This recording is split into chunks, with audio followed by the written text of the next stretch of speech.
Today we are going to talk about embracing digital transformation and how to budget for these initiatives.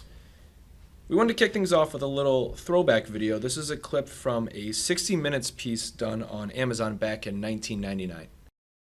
And Wall Street isn't concerned that Amazon has never made a profit, not a dime. In fact, it lost $125 million last year.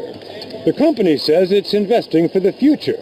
Skeptics say it would have to sell every book being sold in the world today to justify its stock price. I think my generation grew up with Sears. And Amazon is worth 20% more than Sears is worth in market capitalization. How do you view that phenomenon that Amazon today is worth more than Sears? Investors are focused on the future. Amazon has growth potential that Sears doesn't. A couple of geeks who sketched out some software could destroy Sears Roebuck. That's the beauty of technology and the microprocessor. We've never seen anything like it. I think we all know how this story has played out almost 20 years later now. As you can see, Amazon's e-commerce market share compared to its 9 closest competitors on the screen. Amazon listened to market indicators and understood consumer engagement in the buying process was changing, while more traditional retailers at the time maintained the status quo. Now, obviously, no one on this call today is Amazon, but today we're going to talk about some key principles that all organizations can follow for transformation success, focusing specifically on our nonprofit clients. So now to why we're here today.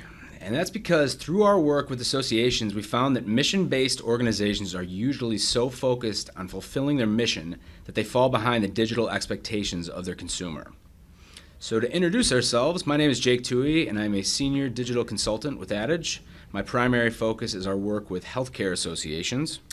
And I am Mike Kovac, also a senior digital consultant with a focus on working with our trade association clients.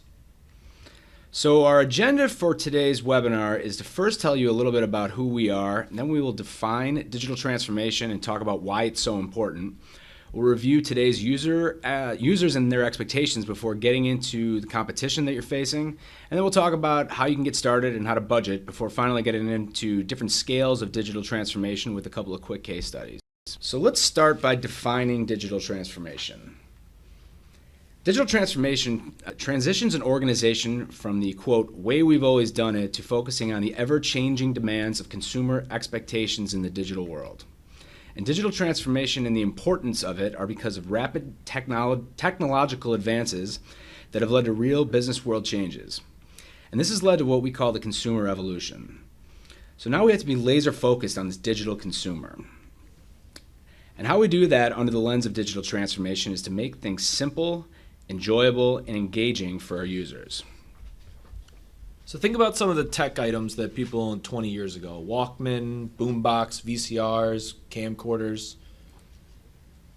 Today, people walk around with all this in our pockets on our phones. And when we think about the evolution of user experience, I like to look at it in terms of video games, just so we can see how things have changed so much in such a short amount of time. So remember Pong? It was as cutting edge as it gets when it was released in 1972. Just a joystick, one button, it's two-dimensional.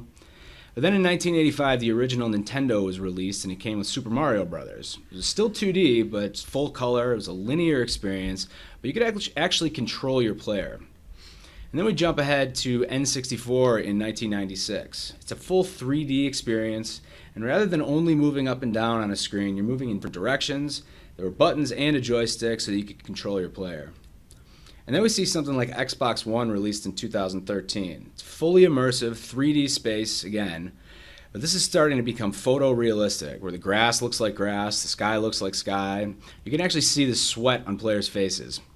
And not only that, you can now have this exact same experience on your phone, and you can play with anyone around the world right from your mobile device.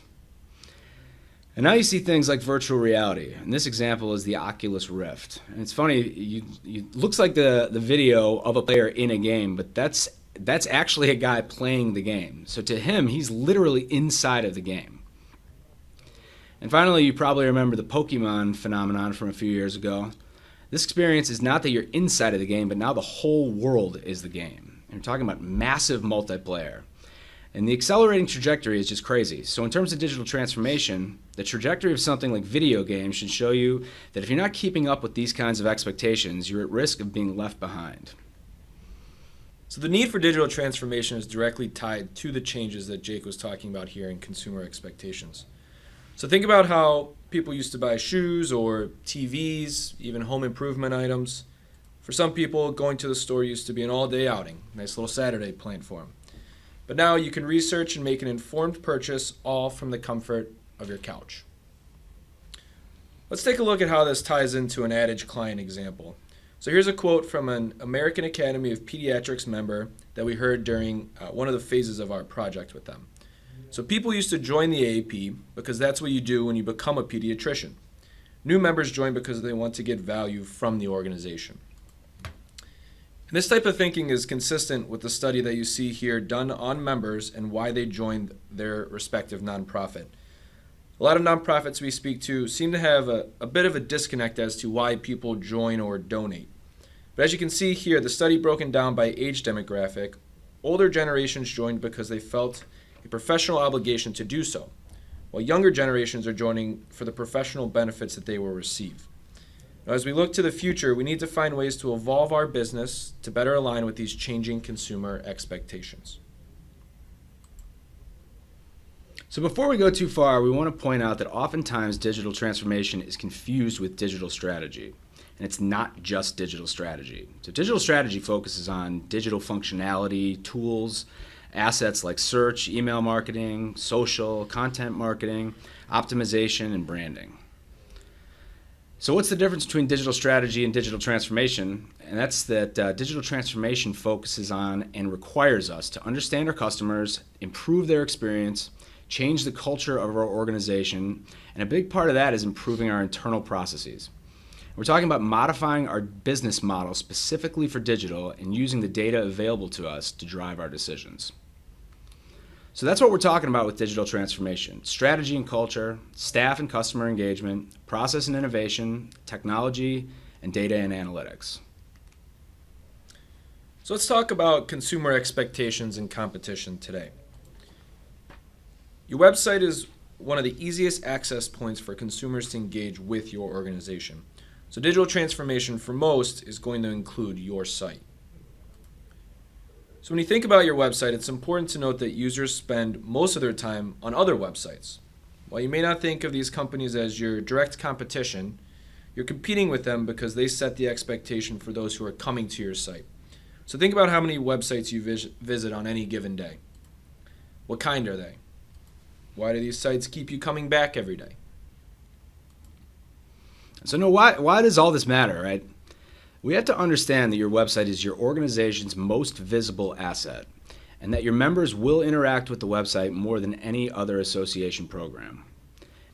And most importantly, the experience that the user has on your site can be the difference between them joining or donating or not. If it's too hard for people to register or sign up, you will absolutely see a drop-off. And if there's too many steps to donate, users get frustrated and you won't get their donations. And you've probably experienced that with e-commerce experiences that you've had. Or if we don't make it easy for people to achieve their end goal, we're going to lose customers and money. And that leads me into competition that lots of associations and nonprofits are facing. And I like to talk about it as the concept of competing with free. So here are some examples. Doximity is a free social network for doctors. It's only been around for about 8 years. They already have 500,000 plus active members, which is more than twice the amount of the American Medical Association. And while it doesn't offer everything the AMA does, it provides a lot of the same things, including the ability to connect and stay connected with colleagues, classmates, and co-residents. It offers networking with colleagues and employers at hospitals. They offer CME credits and the ability to send HIPAA-secure documents from your mobile device. And then there's Teachers Pay Teachers. This is actually a for-profit marketplace for teachers to share resources and materials with 4 million active members. And it's teachers creating content that's only purchased by other teachers. So there are all kinds of resources that are out there, and they provide many of the same benefits as associations. It's educational materials, networking opportunities, and the theme is that they're all extremely easy to use, and they are only a couple clicks away. So I talked earlier about understanding our customers and improving their experience, and this is how we can stay ahead of or keep up with all this competition. And I don't think there's a better example of that concept than Amazon, and it's because they live by that philosophy. So Mike talked earlier about how they have half of the market share of the top 10 e-commerce retailers in the country. And how do they do it? It's their customer obsession, not competitor obsession. And we need to give our customers, users, members, whomever, we need to give them exactly what they want and need. And if we do that, we don't have to worry so much about the competition. So let's look at a different sort of example that you've probably never thought of. You ask yourself, do you want to be Kodak or the New York Times? Kodak invented digital photography in 1975. Digital photography wasn't even really a thing until the early 2000s. And so Kodak was so far ahead on their intellectual property, but they failed to innovate, to listen to their customers. And they're very siloed. And they stopped even selling digital cameras, picture frames, those types of products in about 2012, shortly after filing for bankruptcy. Now the New York Times, they disrupted the newspaper industry, which is a legacy industry similar to associations. And they were the first big newspaper to put their content behind a paywall. And a lot of people thought that was crazy. It was controversial. But if you look at just a few of the newspapers that are gone because they didn't innovate, and there's literally a website called newspaperdeathwatch.com that tracks newspapers that have died off. So building off what happened in the newspaper industry, let's take a look at the threat of complacency and the cost of doing nothing. So remembering back to our Amazon example, what was Amazon doing differently than everyone else here on the right side? Amazon has 14 leadership principles, as Jake mentioned before, this whole idea of customer obsession. Any project that Amazon starts, it's starting with the customer and then working backwards to the solution. The Steve Jobs quote from the 1997 Microsoft Developers Conference echoes the same line of thinking. You need to start with the customer experience and work backwards to the technology. So while Kodak focused on technology in creating the first digital camera, they ultimately failed. The New York Times, however, has been able to alter their business model to fit how people consume news stories today, allowing them to remain relevant. So ask yourself, what makes you special? Or why does your organization exist? And it's really about the mission and your consumers. And whether that's advocacy in Washington or continuing education credits, maybe it's fundraising or advancing the arts, it might be education, student enrollment, or alumni relations. But what we often find is that these mission-based organizations are so focused on fulfilling their mission that they fall behind the digital expectations of their consumers, like I talked about earlier. And this is because the mission gets disconnected from what the user wants and needs. So let's go back to what I talked about earlier. We need to make things simple, enjoyable, and engaging for our users. And so where do we start? With digital transformation, we need to start with strategy, culture, and employees. And we see this kind of thing a lot when we talk about employees and culture. Organizations usually are broken into different silos where they're all doing their own thing, they aren't communicating, sales isn't talking to membership, who isn't talking to advocacy, and so on. And a lot of times these departments operate different websites and web platforms that cause massive amounts of confusion to their members. And we've seen every department at an association use different email marketing platforms. So how do you think members like that, getting 10 emails a day from all different departments with different branding and messaging? It's a nightmare. So at some point, people just delete or ignore all your emails because they're so overloaded with information that they may or may not be important to them. So we need to break down the silos and create cross-departmental teams. And this is a critical first step to changing the culture of an organization. So after you look to break down internal silos, one of the next steps is assessing where your organization is at from a digital maturity standpoint. So for context, digital maturity can be somewhat abstract, but what we're doing here is looking in the mirror to try to assess ourselves, comparing the digital resources that we have and how empowered our internal staff is to execute with that technology. So here's 10 questions you can ask yourself to see where you fall on the scale of digital maturity. Is customer centricity integrated across our business? Are we recruiting new customers and continuing to grow existing customers? Are we using data to drive customer insights? So again, back to one of the principles of digital transformation is listening to our customers or our members. Are we engaging business and marketing leaders as technology decision makers? The CIO of one of the largest customers that we have here at Adage often says there are no more technology projects. There are only business projects that involve a technology system.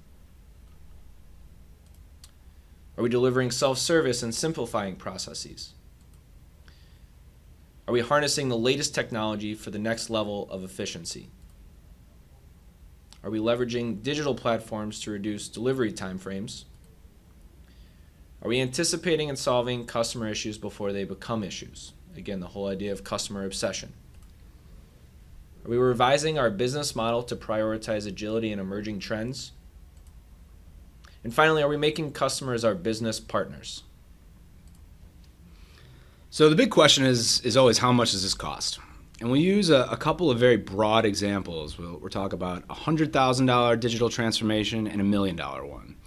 And when we're dealing with a relatively limited budget, we need to focus on addressing the most critical user pain points.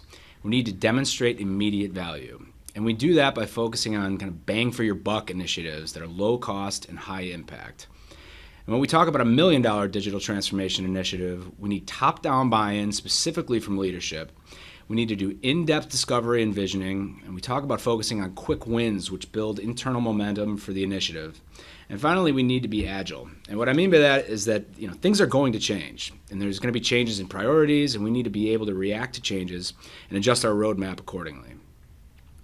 We start by doing qualitative and qualitative analysis, and this is for any size digital transformation. We need to listen to our users, understand their needs, frustrations, and pain points, and then use analytics and data tools to inform our decisions. We have a process that we call Adage Align here, and you can see it outlined. We develop a core cross-departmental team, strategize, listen to users, and develop representative personas. We need to look at our brand and find points of fragmentation to address, look at our competition, see what they're doing better than us, review analytics and technology platforms and address those needs. And once we do all that, we review our findings and develop core principles for the effort, which will inform our vision. And finally, we develop that roadmap. And as I mentioned, that roadmap is going to change, so we need to be agile. So if we remember back to our friends Bezos and Jobs, through the process of Adage Align, we are allowing customer insight to shape the technological decisions that we're making. So let's look at an example of a couple projects here. First, for a $100,000 digital transformation project, to give you a sense of the effort that goes into it. So in the example here, we're showcasing, again, the work that we had completed. Here you can see we did 8 strategy workshops with their internal staff members, interviewed 3 of their customers, and were able to map and develop 3 customer or member personas for them. We looked at 2 of the top competitors to examine strengths, weaknesses, and engaging customers, and identified 3 technology systems that could be improved on through the transformation project. Now let's compare that to a $1 million project. Here, we conducted over 100 strategy workshops with staff. This ranged from our day-to-day contacts up to the executive team, and even all the way up further to the board of directors. We spoke with over 150 members during customer interviews and were able to develop 10 personas. Then we examined the 6 of their main competitors and assessed their digital universe, which was made up of over 75 systems, all in their IT department, their sales department, finance, education, publishing, fundraising, and research.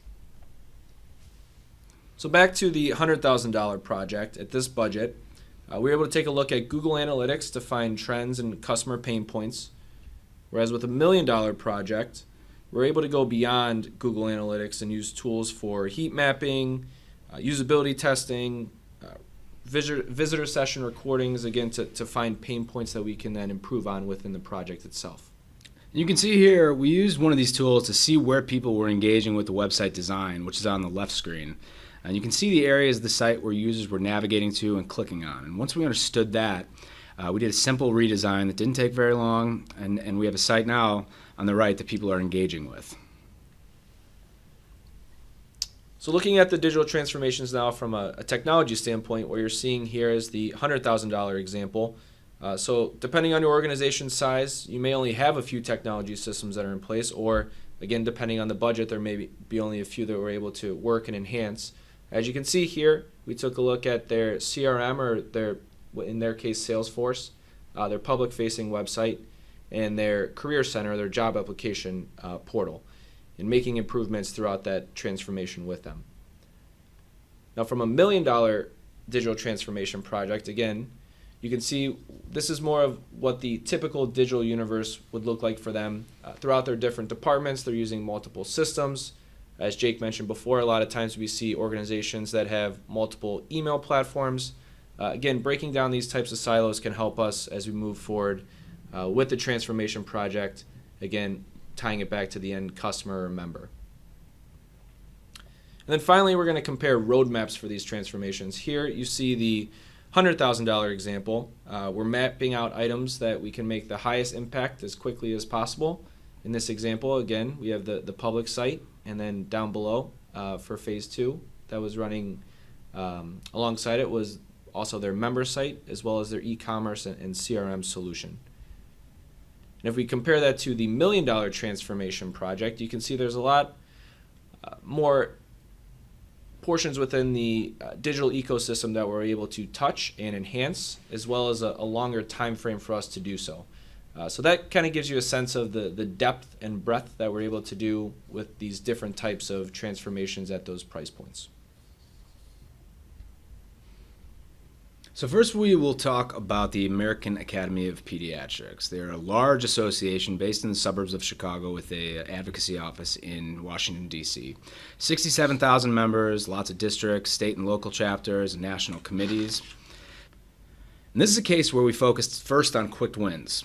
We spent several months doing user and stakeholder discovery, and our quick wins were things like redesigning the homepage of the site, and that example that I showed a few slides ago. And we rebuilt their e-commerce site, which had previously taken up to 17 clicks to complete a purchase, and we got it down to just a few clicks. And the biggest pain point we heard was users' ability to find the information they were looking for. So we developed an enterprise search application that queried content from 7 different sites into one unified experience. And with that came content strategy, removing duplicate content, properly tagging content so that it would actually be searchable.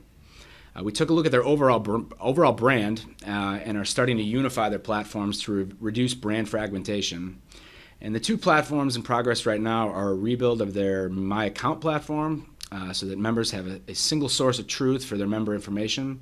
And finally, transcripts, which will allow members to see all their credits in one place and easily send them to the appropriate places with a couple of clicks rather than multiple sources for that information and a manual process of mailing or faxing the transcripts.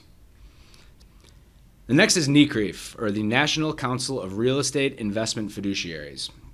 And as you can see, it's a much smaller organization than the AAP, just a few committees and a dozen or so employees.